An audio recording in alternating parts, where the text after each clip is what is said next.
오늘은 이제 5번째 시간입니다. 네 통의 편지와 갈리오 사건 그리고 훈련, 절제와 훈련에 대한 이야기인데요. 이제 이렇게 말씀드리는 거는 고린도라는 도시와 고린도 전서에 대한 전체적인 내용을 이제 살피고 조금 더 자세히 들어가기 위한 거거든요. 기억이 나시나요? 우리 첫 번째 시간에는 이제 고린도에 바울이 들어간 그런 2차 전도 여행이라고 그랬죠. 그리고 고린도라는 도시가 두 가지 별명이 있다고 말씀드렸습니다. 하나는 두 항구의 주인, 또 하나는 뭐죠? 예, 고린도에 있는 큰 산 꼭대기에 있는 아폴로디테에게 바쳐진 도시. 예, 그 두 가지 별명을 갖고 있는 걸 말씀드렸고, 두 항구 기억나시죠? 하나는 갱그레아와 또 레카이온이라는 항구입니다. 그리고 이제 디올코스라는 것도 말씀을 드렸고, 그리고 갱그레아 할 때는 바울이 서운한 내용도 나왔고, 우리 자매 베베에 대해서 이제 말씀을 드렸습니다. 그게 첫 번째 시간이고, 두 번째 시간에는 그러한 고린도의 복음을 전한 바울과 바울의 동력자에 대해서 말씀을 드렸습니다. 기억나시죠? 예, 누가 있었나요? 바울이 있었고, 예, 누굴 만났죠? 어느 부부를 만났죠? 아굴라와 브리스가. 그리고 아굴라와 브리스가가 보충을 해줘서 에베소에서 고린도로 가서 사역한 사람 누구라고요? 아볼로. 그죠? 알렉산드리아 출신이라고 말씀을 드렸죠. 그리고 마게도니아에서 내려온 실라와 디모데가 있었습니다. 그리고 이제 유대인의 회당에서 바울이 배척을 당하고 누구의 집에 있었다고요? 예, 디도 유스도입니다. 그죠? 예. 그리고 이제 회당장이었던 어떤 한 사람이 예수님을 믿게 됐죠. 이름이 누구죠? 그리스보입니다. 무슨 말인가 이렇게 보시면 안 됩니다. 그리고 이제 소스데라는 사람도 이제 있었습니다. 회당장 하던 사람이. 그게 이제 두 번째 시간에 고린도라는 도시에 복음을 어떻게 전했는가. 그렇죠? 바울과 바울의 동력자들 이야기를 말씀을 드렸고, 세 번째 시간에는 음행에 대해서 말씀드렸는데, 말씀드렸던 대로 아폴로디테 신전 자체가 음행을 조장하는 그런 것이었고, 12개의 신전도 역시 마찬가지였고, 4대 제전 기억나시나요? 4대 제전 아시죠? 예, 4대 제전. 그리고 헬라 철학 때문에 그 영주의주의라고 그랬죠. 성속을 이원화해서 보는 그런 개념 때문에 고린도라는 도시에 음행이 난무했고, 그리고 그 영향을 받아서 고린도 교회 역시 그렇죠? 근친상, 심지어는 근친상간까지 있었던 이를 말씀을 드렸습니다. 지난주에는 이제 방언과 예언에 대한 거를 말씀을 드렸습니다. 신전을 두 개 말씀드렸는데, 하나는 아폴론 신전과 또 하나는 뭐죠? 예, 디오니소스 신전, 바카스 말씀드렸었잖아요. 그래서 여기서는 어떤 황홀경에 빠져서, 그렇죠? 이렇게 그 방언은 이렇게 기독교에만 있는 게 아니고 불교에도 있고 힌두교에도 있고 원신 종교에도 있고 어떤 종교든지 간에 다 방언이 있습니다. 근데 이제 거기에 델피 신전에서는 그런 황홀공에 빠져서 방언을 찌꺼려대고 그리고 신탁을 받았다고 그러고 예언을 했던 일들이 있었습니다. 그렇죠? 그걸 말씀을 드렸습니다. 그래서 이제 기륭화복을 이렇게 점치듯이 말해주는, 그걸 영어로 표현으로 뭐라고 말씀드렸냐면 foretelling이라고 말씀드렸습니다. 그렇죠? 미리 장래일을 이야기해주는, 그거는 성경에서 금하고 있습니다. 구약 성경에서 명확하게 금하고 있는 일이거든요. 그러니까 여러분이 어느 집회나 어느 모임에 가셔서 내 앞에 일을 점치듯이 이야기하는 거는 그거는 성경과 맞지 않다는 겁니다. 이제 거기에 우리가 빠지기 쉽기 때문에 제가 표현을 좀 강하게 하기도 했는데 포텔링이 아니라 이미 기록된 하나님의 말씀을 풀어서 설명하는, 그죠? 포스텔링이라고 말씀드렸습니다. 그게 이제 예언의 진정한 의미이다. 그리고 정말 신령한 것이라는 것은 우리의 삶과 공동체 사역에서 하나님께서 우리에게 주신 여러 가지 다양한 은사를 통해서 섬기고 세우고, 그렇죠? 그 일을 유익하게 하는 일, 그걸 이제 그 교회의 덕을 세운다고 이야기를 하는데, 오이코도메라는 헬라어로 이제 나중에 계속 말씀을 드릴 겁니다. 그래서 이제 뭘 보고 뭘 들었고 뭘 봤다고 이야기할 때는 굉장히 조심하지 않으면 안 됩니다. 그럴 수 있어요. 여러분이 잠자다가도 혹시 그럴 수가 있고, 그렇죠? 뭐 깊은 기도에 빠지면서도 어떤 환상을 본다든지 뭔가 들을 수도 있습니다. 하지만 표현을 그렇게 잘못하면 나 오늘 뭐 들었어. 하나님이 나 오늘 이렇게 말씀해 주셨어. 내가 이런 결정을 하려고 그러는데 성령께서 나에게 이렇게 저렇게 하라고 말씀해 주셨어 라고 표현을 하면은 본인은 괜찮을지 모르지만 다른 사람에게 덕이 안 된다는 겁니다. 오해의 요 소지가 많기 때문에, 그죠? 그래서 고린도전서 나중에 말씀드리겠지만 8장, 9장, 10장, 11장, 1절까지 바울이 이야기하는 것의 내용은 뭐냐면, 나에게 주신 권리와 자유가 있지만 난 그거 안 쓰겠다. 의 포인트가 있습니다. 그건 왜 그래요? 다른 사람을 세우기 위한 겁니다. 그게 이제 12장, 13장, 14장까지 연결이 돼서 바울이 고린도전서에서 이야기하는 모든 부분들이 다른 사람을 세우는 것에 있다. 그러니까 내가 어떤 경험을 했던지 간에 내가 표현을 혹시라도 잘못하면 100% 확실하지 않거든요. 그렇잖아요. 전 나중에 말씀드리겠지만 저 중국에 가기 전에 콜링을 받았습니다. 근데 제가 잘못 표현하면 뭔가 특별한 것이 임해서 그런 일이 일어났구라고 여러분이 오해하기 쉽기 때문에 단순히 콜링을 받아서 갔습니다라는 정도로 이야기하지, 뭔가 특별한 것을 드라마틱하게 여러분에게 말씀드리면 은혜가 될런지 또 감동이 될런지는 모르지만 정확하지 않을 수가 있습니다. 그리고 나한테 왜 그런 게 없지라고 여러분들이 오해를 할 수 있기 때문에 표현을 할 때 굉장히 조심하지 않으면 안 되는 겁니다. 뭐 때문에 그래요? 다른 사람에게 덕을 세우기 위해서, 다른 사람에게 유익을 주기 위해서, 교회를 세우기 위해서는 우리가 어떤 경험을 했던지 간에 조심해야 되는 겁니다. 말씀드렸던데 바울은 삼층천의 경험이 있었습니다. 삼층천의 경험을 바울이 이야기했을까요? 안 했을까요? 그 내용을 절대 이야기하지 않았습니다. 그랬다라는 걸로 이야기하지, 그 내용을 어떻게 드라마틱하게 이야기해서 은혜를 주고 덕을 끼치고 그 사람들을 세우는 쪽으로 나가지 않았다는 겁니다. 그러니까 굉장히 조심해야 될 부분을 지난주에 말씀을 드린 거고, 오늘은 이제 5번째 시간입니다.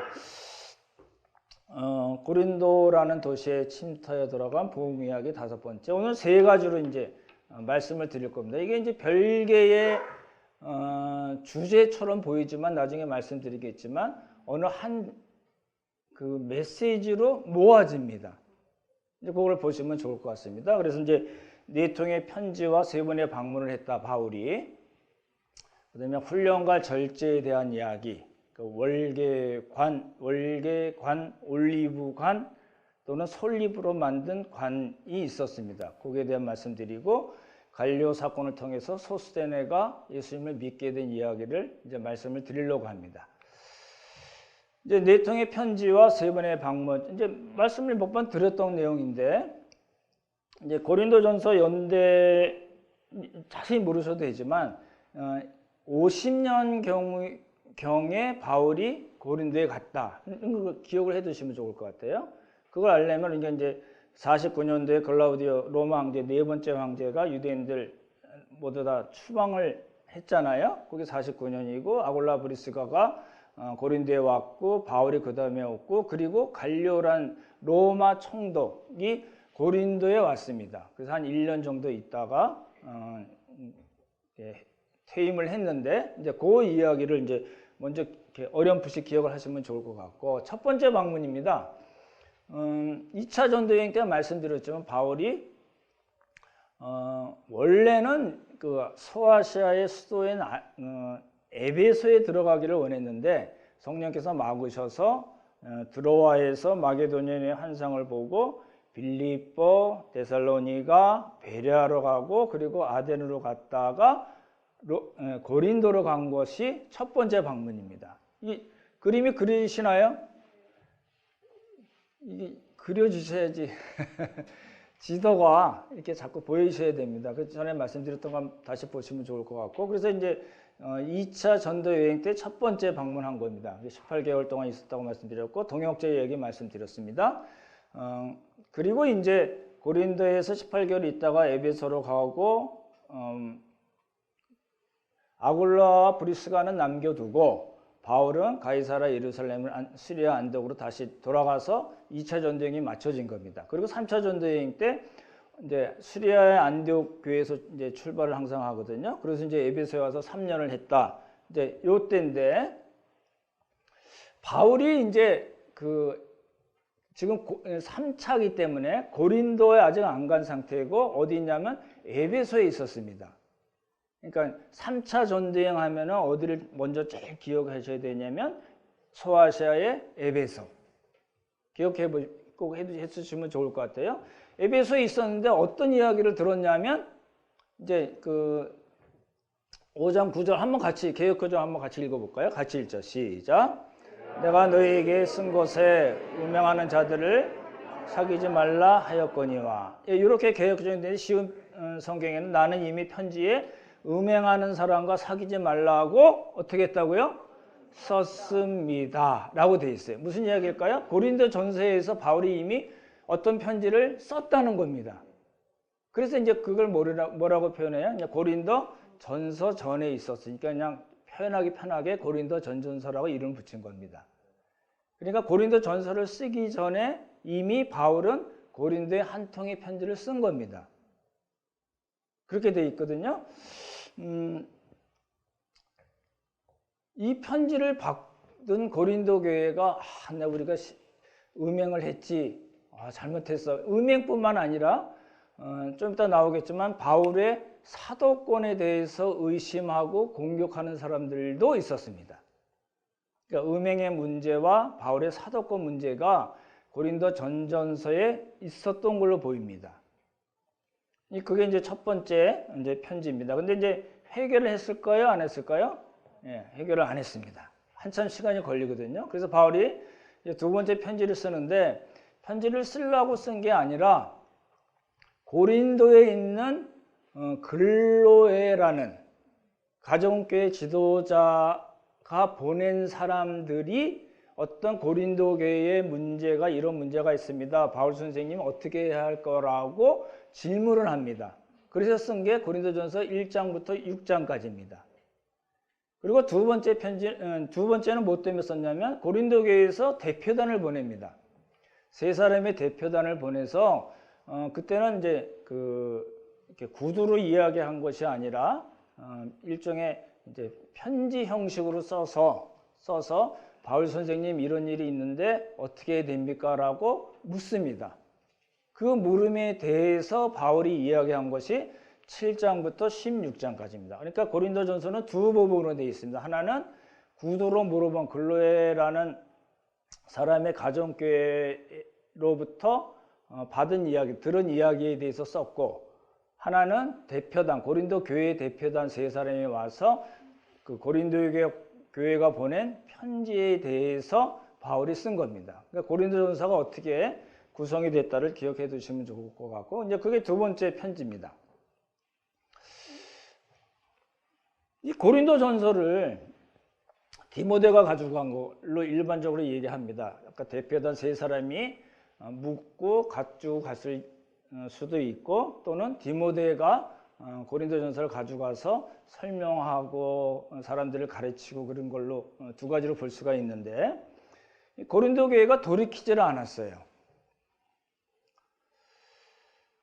이게 참 어려운 일입니다. 여러분, 그 사람들이 받았던 그 고린도 전서는 바울이 직접 쓴 거잖아요. 성령의 감동으로 바울이 직접 써서 그게 그 세 사람의 대표단이 가져갔던지 디모데가 가져갔던지 그 내용을 가지고 디모데가 사람들에게 설명하고 회개를 촉구했는데도 불구하고 이 고린도 교회가 회개하지 않았습니다. 이제 그걸 기억을 먼저 해두시면 좋을 것 같고, 아까도 말씀드렸듯이 게다가 바울의 사도권에 대해서 또 문제를 삼은 겁니다. 당신이 사도야? 라는 겁니다. 이제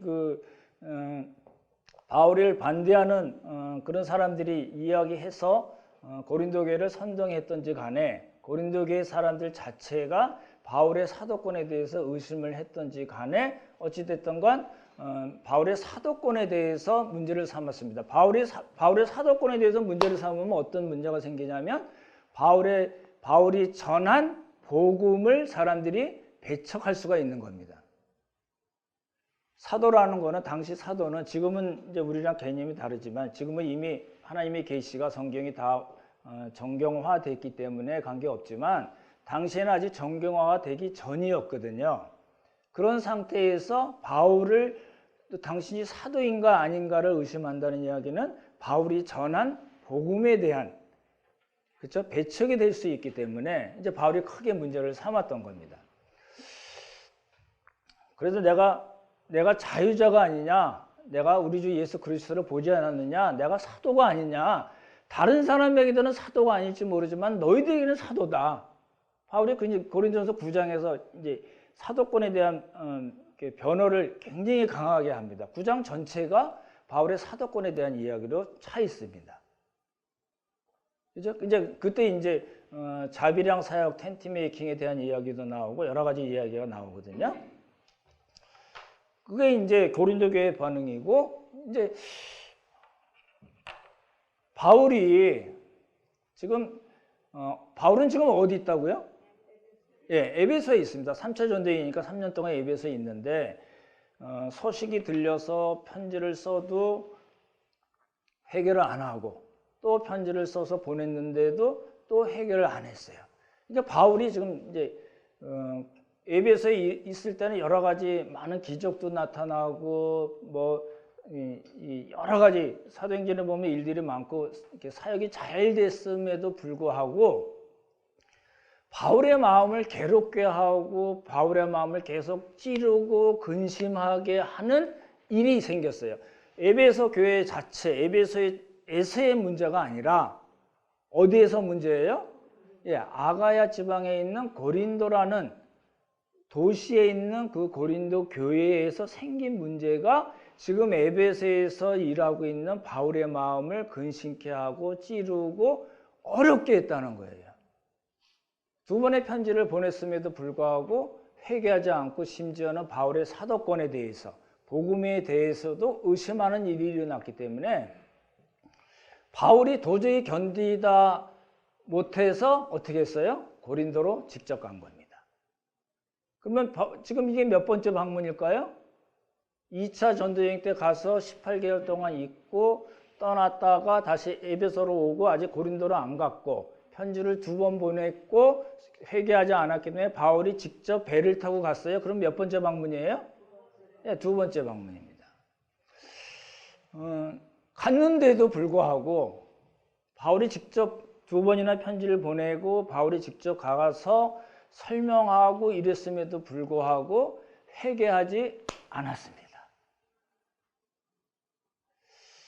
이제 목사도 마찬가지거든요. 어떤 일에 대해서 명백하게 성경적으로 맞지 않은 문제에 대해서 이런저런 방식으로 권면하고 설교하고 그랬음에도 불구하고 전혀, 만약에 뭐 그런 일은 잘 없지만 전혀 회개의 기미가 안 보이고 계속해서 완악하고 강팍하고 그렇게 마음대로 행동을 했다면 만약에 설교자로서 어떨까요? 우리 자궁교회 리더분들도 많이 계신데 그렇게 권면하고 말씀으로 권면하고 위해서 기도하고 이런저런 방식으로 많이 이렇게 대했음에도 불구하고 나 잘못한 거 없어. 나는 내 마음대로 살 거야. 라는 식으로 완악하게 나오면은 그 마음이 어떨까요? 동일합니다. 그래서 바울이 참지를 못했어요. 근데 바울은 굉장히 행동파입니다, 사실은. 기질도 굉장히 강하고, 그렇죠? 그리고 영적으로도 상당히 강한 사람입니다만, 가서 이야기했는데도 전혀 듣지 않고 바울을 동조하지 않았습니다. 여전히 사도권에 대한 문제, 공격에 있었고, 바울의 그 가르침에 대해서 순종하지 않고 많은 사람들이 동조하지 않았습니다. 바울이 그래서 그 방문을 뭐라고 얘기하냐면, 중간 방문, 이제 두 번째 간 걸 중간 방문을 이야기하면서 고통스러운 방문이라고 표현합니다.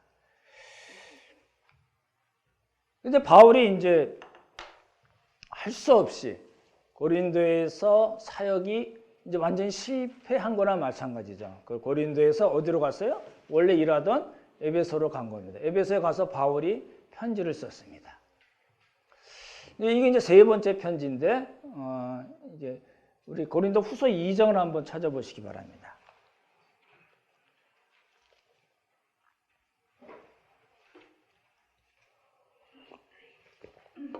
고린도 후서는 이제 마게도냐에서 쓴 건데요. 어떤 마음으로 바울이 있었는가를 설명하고 있습니다. 4절 한번 같이 읽어볼까요? 1절 시작.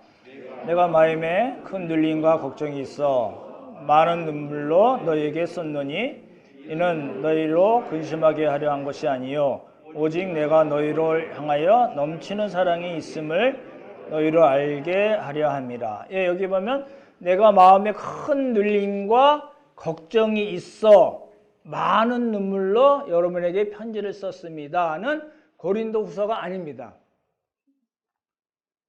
그렇죠? 아까도 이게 과거형으로 이야기했잖아요. 갔다 와서 여러분에게 썼습니다를 나중에 고린도 후서에서 이야기한 거기 때문에 여기서 썼다는 거는 고린도 후서가 아니고 뭐예요? 고린도 중서라고 얘기합니다. 이제 고린전서는 다 전전서, 전서는 다 이미 두 번 보냈고 에베소에 와서 편지를 한 통 썼는데 우리가 보통 고린도 중서라고 이제 이렇게 쉽게 표현을 합니다. 이 혹독한 편지의 내용이 그리고 눈물의 편지였어요. 그리고 그거를 디도가 가져갔어요. 에베소에서 고린도로. 첫 번째 고린도 전서는 아마도 디모데가 가져간 걸로 보이고 이제 지금 고린도 중서라고 얘기하는 지금 남아있지 않는 편지를 누가 가져갔냐면 디도가 가지고 갔습니다.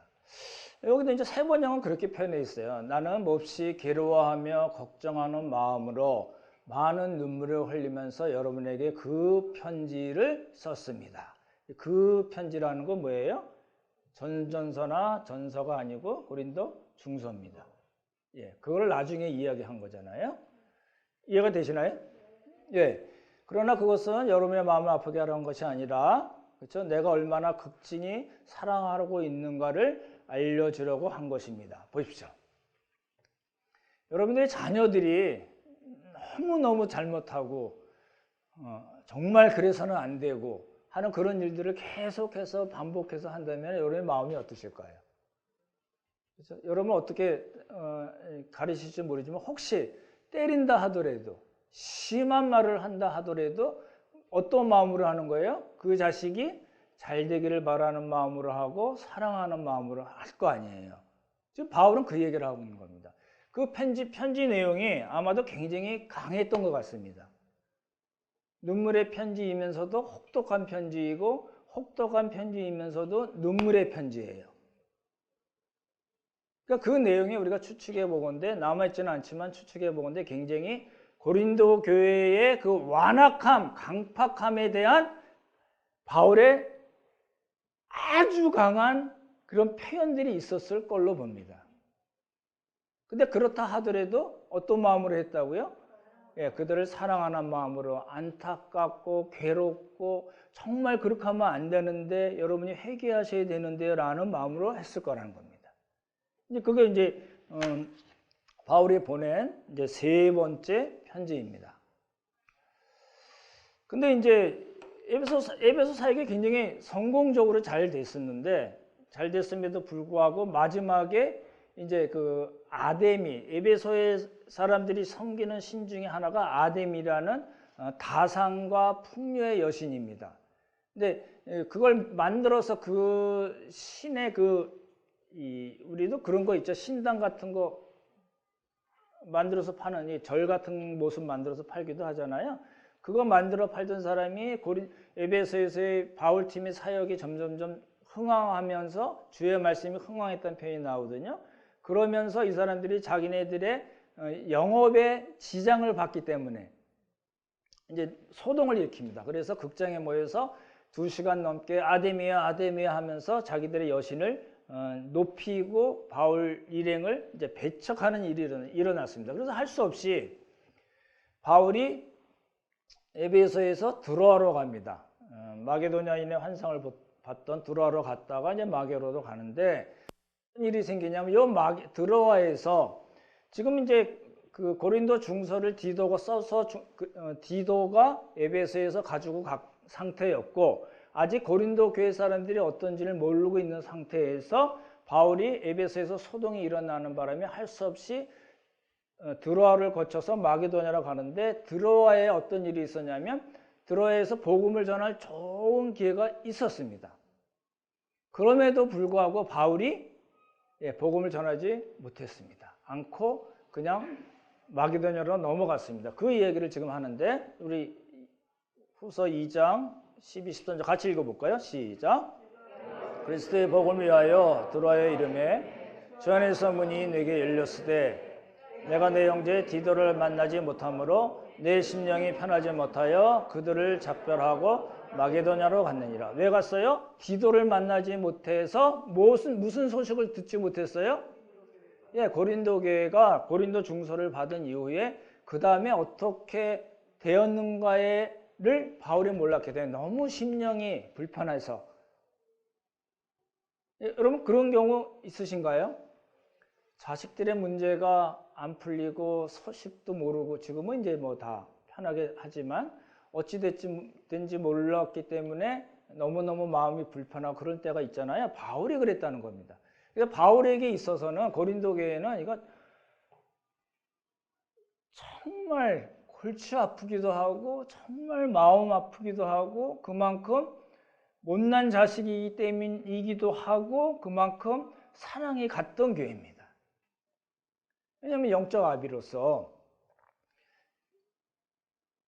자신뿐만 아니라 함께 일하던 여러 동력자들이 복음을 전해서 그 아주 너무너무 음행의 도시, 환락의 도시, 쾌락의 도시에서 고린도 교회라는 것이 생겨났는데 그 교회가 사도권뿐만 아니라 복음에 대해서도 음행에 대해서도 하여튼 여러 가지 한 10가지 문제를 쭉 나열할 수 있는데 그 문제에 빠져서 회개하지 못하고 거기서 튀어나오지 못한, 빠져나오지 못한 그런 상황에 있었기 때문에 영적 아비인 바울의 마음으로서는 너무너무 괴롭고 고통스러웠다는 겁니다. 그래서 이제 그 드로아에 갔을 때도 복음을 전할 좋은 기회가 있었음에도 불구하고 바울이 전하지 못했습니다. 우리 교회가 이제 6주년이 돼 가잖아요. 예? 저는 어땠을까요? 우리 그 작은 교회를 섬기는 우리 리더분들은 어땠을까요? 오해하지 마십시오. 저는 바울과 같은 그런 심정은 아닙니다. 어찌됐든 간에 목사도 그렇고 리더분들도 그렇고 신앙의 선배들은 다 이렇게 우리 모든 함께 가는 교회 성도들이 정말 하나님의 말씀으로 이렇게 잘 갔으면 좋겠다고 생각하고 노력을 하기 때문에 그렇게 가지 않고 후퇴하는 모습이나 주저앉는 모습이나 그냥 그런 어려운 모습들을 볼 때 마음이 어떨까요?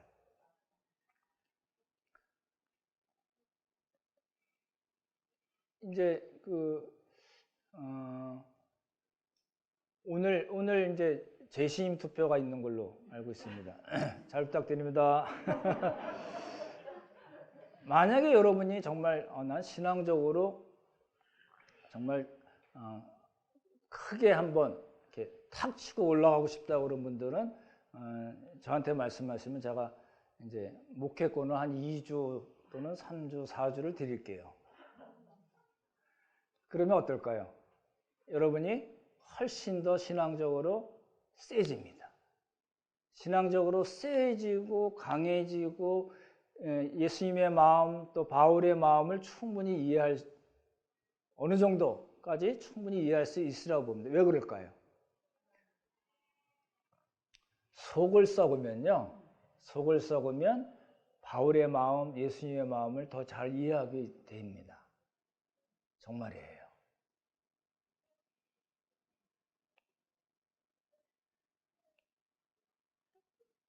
저는 굉장히 이렇게 해피하게 목회를 하고 있다고 생각하고 있고 하나님께서 주어주신 그런 이런 자리가 저의 일생 제가 이제 내년에 65세가 됩니다. 이제 경로우두권도 받고 그럴 텐데 그 지금까지의 기간 동안 가장 해피한 기간이라고 저는 봅니다.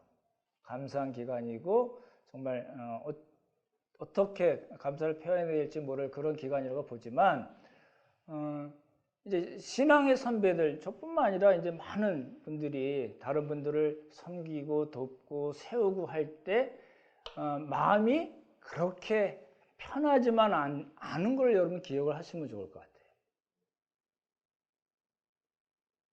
그런 거 아시죠? 우리 자식들 키우면 다 아시잖아요. 그렇죠? 이제 지금 바울은 이제 그런 마음이었어요. 얼마나 힘들었길래 하나님께서 주신 좋은 그 전도의 기회를 살리지 못했을까?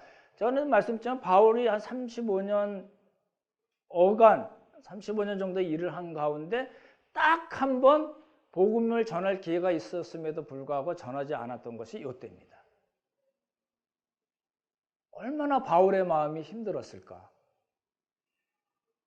그래서 이제 그 힘들었다는 마음이 무엇 때문에 그래요? 교회 때문에 그런 거예요. 그러니까 우리가 그 마음을 좀 이해를 하시면 좋을 것 같아요. 그래서 이제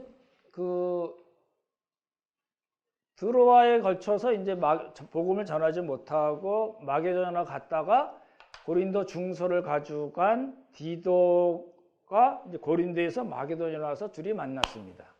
만나서 디도가 전한 소식이 뭐냐면 선생님, 쟤들이 회개했어요. 너무 좋은 거예요. 고린도 후서를 한번 보시기 바랍니다. 고린도 후서 1장 한번 봐요. 1장 조금 빨리 1절부터 우리 5절까지만 같이 읽어보겠습니다. 같이 읽죠. 시작. 하나님의 뜻으로 말미암아 그리스도 예수의 사도된 바울과 형제 디모데는 고린도에 있는 하나님의 교회와 또 온 아가야에 있는 모든 성도들에게 하나님 우리 아버지와 주 예수 그리스도로부터 은혜와 평강이 있기를 원하라. 이제 일반적인 인사를 하고 바울이 뭐라고 처음에 이야기하냐면 찬송하리로다 라고 돼 있어요. 계속 읽겠습니다. 시작. 그는 우리 주 예수 그리스도의 하나님이시여 자비의 아버지시여 모든 위로의 아버지 하나님이시며 우리의 모든 환난 중에서 우리를 위로하사 우리로 하여금 하나님께 받는 위로로서 모든 환난 중에 있는 자들을 능히 위로하게 하시는 이로다. 그리스도의 고난이 우리에게 넘친과 같이 우리가 받는 위로도 그리스도로 말미암아 넘치는도다. 이렇게 바울이 지금 이렇게 얘기하는 거예요. 얼마나 힘들었을까요? 근데 힘들었는데 고린도 교회가 회개했다는 소식을 듣고 바울의 마음이 기쁨이 넘치는 거예요. 위로가 충만했던 거예요. 그래서 바울이 뭐라고 그래요? 감사하리로다, 찬송하리로다. 지금 그렇게 이야기가 된 겁니다. 그래서 이제 우리 여기 잘 보시면요. 환난, 고난이라는 말이 나오는가 하면 뭐라고 그래요? 위로가 나온다는 겁니다. 이제 바울의 마음을 이해하시겠죠. 그죠? 이제 정리를 하자면 오늘 시간이 빨리 끝내야 되는데 늦어지네요. 고린도전서에서, 그다음에 고린도전서, 고린도중서, 고린도후서, 이걸 통해서 우리가 뭘 할 수 있을까요? 말씀드렸던 대로 바울이 그 복음을 전한 교회에 대한 그 안타까운 마음, 정말 너무너무 사랑하는 마음, 너무 끔찍하게 정말 속을 끓이고 사랑하는 그런 마음을 우리가 알 수 있다는 겁니다. 그게 첫 번째 주제입니다. 바울의 마음을 우리가 이해해야 됩니다. 바울의 마음을 느껴야 됩니다. 그 바울을 통해서 하나님의 세워진 교회를 하나님이 사랑하시고 위로하시고 세우시는 그 하나님의 마음, 하나님의 사랑을 우리가 봐야 된다는 겁니다. 그게 이제 첫 번째 주제입니다. 두 번째 보시면요. 조금 빨리 할게요. 제전 운동 경기가 있었죠. 4대 제전 아시잖아요. 그렇죠? 여러 번 말씀드렸습니다. 훈련과 절제, 상에 대한 이야기가 나오는데 이스티미아 제전을 보시면 포세이돈과 관계되고 3대 투기가 있습니다. 싸우는 것이 있죠. 이제 레슬링, 박싱, 크레아티온. 판크라티온에는 뭐냐면은 우리 식으로 얘기하면 격투기입니다. 격투기가 있었던 거거든요. 그 이긴 사람에게는 올리브라든지 뭐 월계관을 솔잎으로 만든 관을 만들어주고 그 사람은 뭐예요? 정말 그야말로 가문의 영광입니다. 많은 시인들이 그 사람을 칭송하는 시를 썼고요. 그렇죠? 시에서 포상금도 나오고 그럽니다. 지금 우리 월드컵 선수들이 16강 올라갔죠? 올라갔으면 이제 1억은 이제 먹고 들어가는 겁니다. 그렇죠? 뭐 그런 식이었던 것 같아요. 포세이돈 신전과 관계된 거죠. 이제 그 알렉산더 대왕의 아버지인 필립 2세라든지 우리가 아는 철학자 플라톤도 이 격투기 선수였다고 합니다. 그런 장면이 나오고 그림이 나옵니다. 그리고 이제 이런 조각도 많이 나오죠. 이게 다 그 제전 4대 제전에 있었던 항목 중에 하나입니다. 근데 우리가 굉장히 유명한 전설적인 인물이라고 그럽니다. 테오게네스라고 30년 동안 1427승을 했던 사람. 이 사람에 대한 많은 시가 있을 거고 이 사람이 받았던 수많은 월계관이 있었을 겁니다. 그렇죠? 근데 바울이 이제 이러한 제전에 대해서 운동 경기에 대해서 잘 알고 있었던 고린도 교회에게 뭐라고 얘기하냐면 한번 같이 읽어보겠습니다. 시작. 경기장에서 달리기를 하는 사람들이 모두 달리지만 상을 받는 사람은 하나뿐이라는 것을 여러분은 알지 못합니까? 이와 같이 여러분도 상을 받을 수 있도록 달리십시오. 예, 그러니까 단 하나의 상을 위해서 달리라는 이야기는 아니고, 그렇죠? 포인트가 하나에 있지 않고 상에 있습니다. 그리고 바울이 뭐를 얘기하냐면 이기기를 다투는 자마다 모든 일에 절제하나니라고 절제에 대해서 이야기합니다. 이기기를 다툰다 또는 경기에 나선다.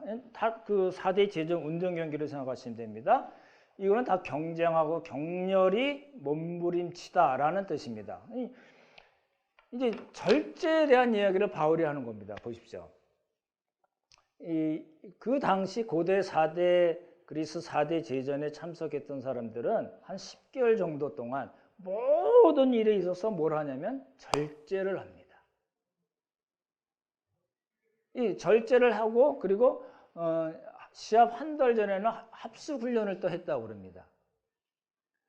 그러니까 이제 이 운동 선수에게 있어서 가장 중요한 건 뭐예요? 타고난 기량도 중요하고, 그렇죠? 여러 가지 훈련도 중요하고 중요한 것들이 많겠지만 기본적으로 중요한 건 뭐예요?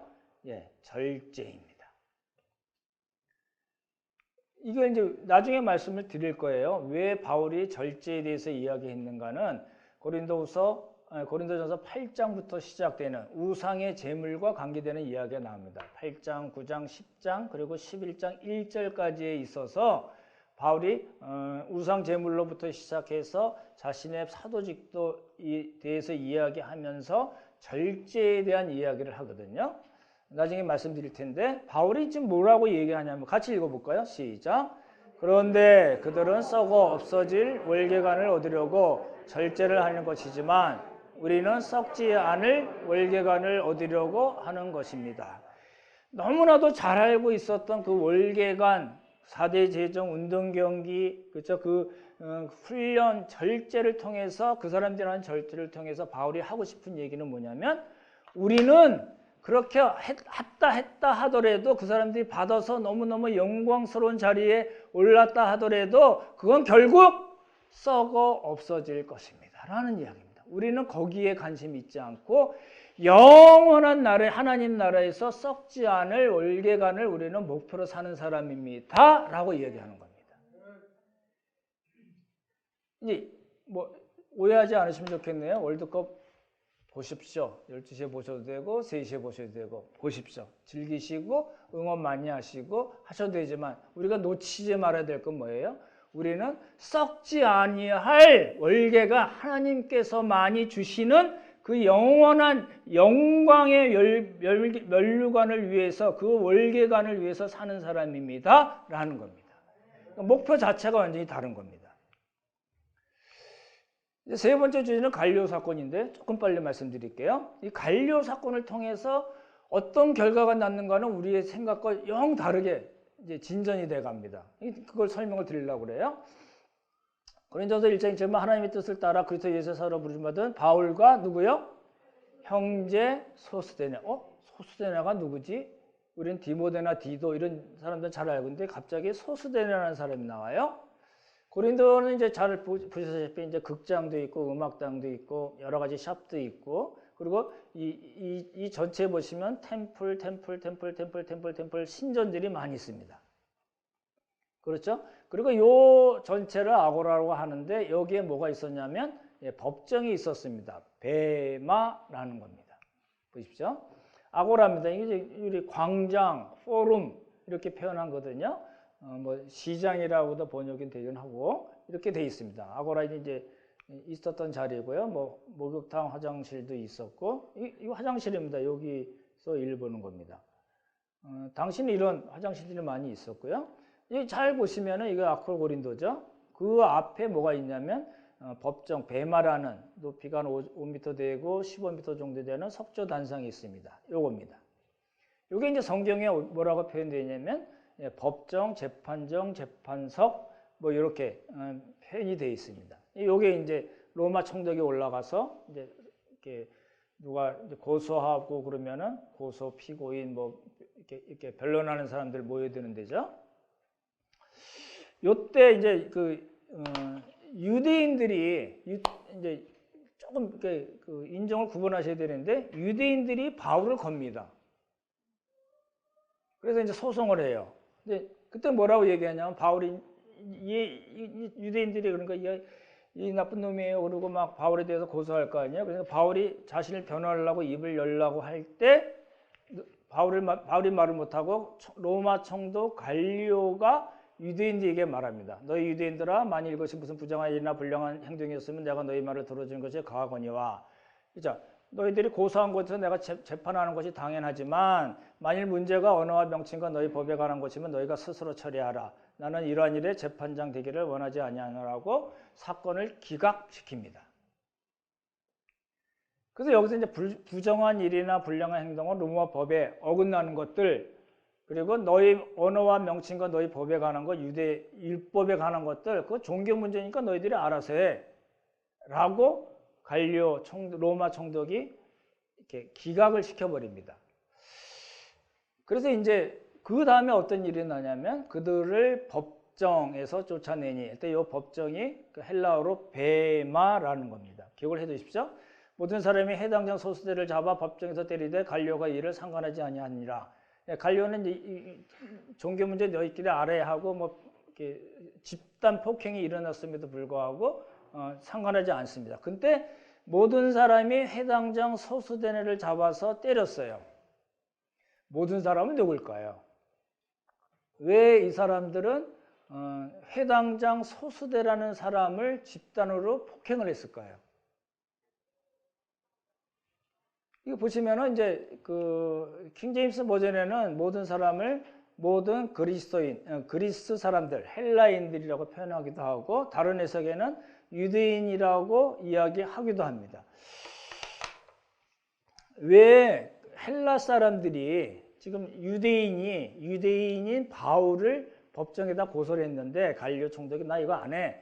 그러고 나니까 이 사람들이 그리스 헬라 사람들이 유대인의 대표인 회당장 소스데네를 왜 때렸을까? 라는 거예요. 그러니까 모든 사람을 여기 나왔듯이 킹제임스 버전에 나왔듯이 헬라 사람으로 볼 수도 있고, 그렇게 때렸다면 말씀드렸던 대로 로마 사람들도 그렇고 헬라 사람들도 그렇고 당시에 반유대 정서가 굉장히 강했다는 겁니다. 그래서 이제 글라우디오가 49년에 내쫓다는 말씀 나왔잖아요. 그러니까 당시 그 로마 제국에서는 유대인 하면은 치를 떨었기 때문에 그런 소동을 벌인 사람들을 이 헬라 사람들이 그 유대인의 대표인 해당장 소스덴을 때렸다 이렇게 해석하기도 하고, 또 하나는 유대인들 당시 회당에 있었던 그 유대인들이 회당장인 소스데네를 통해서 바울을 고소하고 바울에게 해를 끼치려고 했는데 그 일이 실패하니까 그 책임을 물어서 그 회당장 소스데네를 때렸다 이야기하기도 합니다. 복잡하죠? 근데 어찌됐든 간에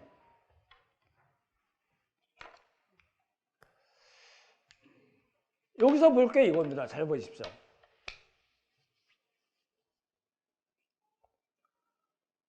법정에서 자기들이 원했던 것이 이루어지지 않으니까 유대인들이 소스데네 회당장, 자기네들의 대표였던 소스데네를 때렸던지 간에 헬라 사람들이 유대인들 저거 시끄럽게 왜 여기 와서 떠들고 난리야. 그래서 그 대표인 소스데네를 때렸던지 간에 소스데네는 처음에 바울을 해하려는 마음이 있었습니다.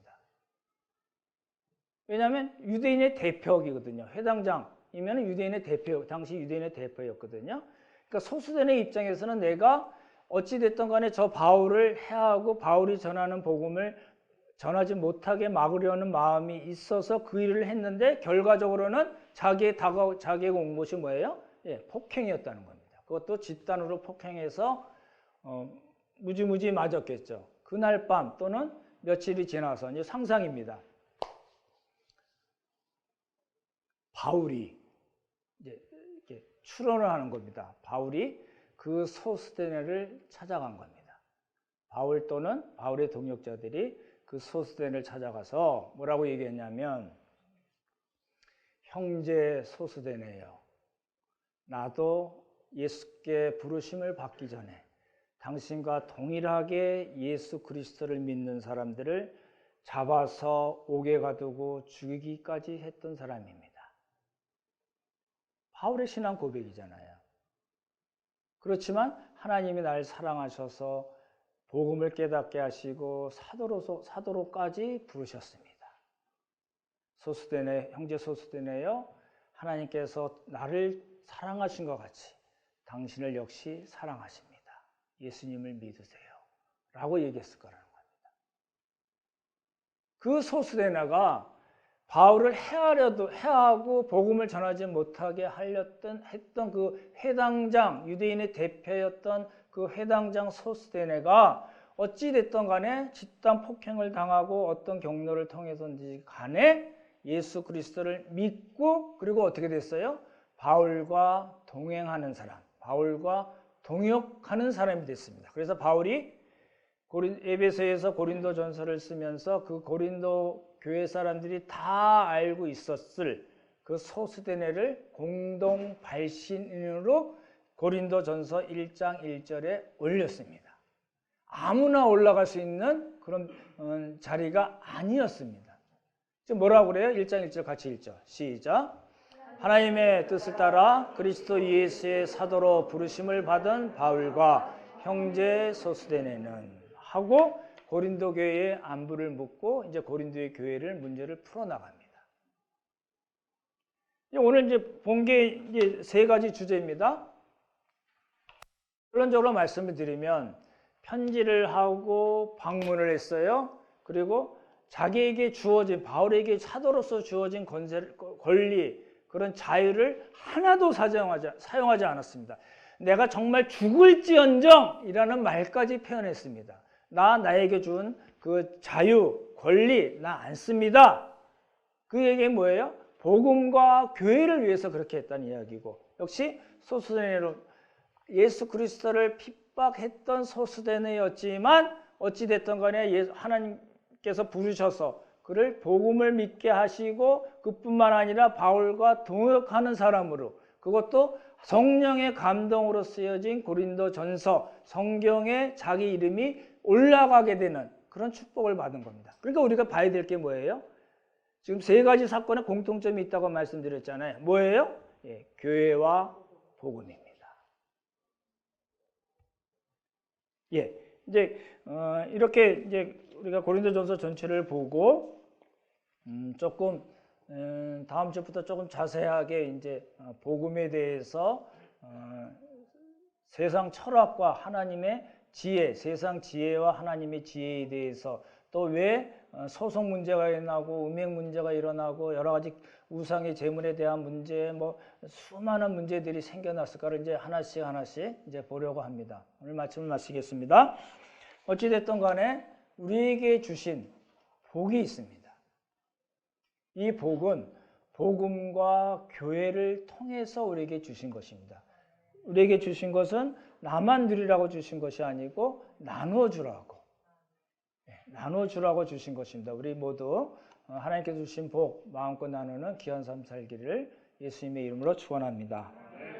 참 좋으신 성부성자 성령 하나님, 오늘 세 가지 주제를 통해서 보았는데 결국 우리의 모든 삶이, 우리 인생의 모든 결국이 복음과 교회로 들어갈 수밖에 없는 것을 주님 앞에 고백합니다.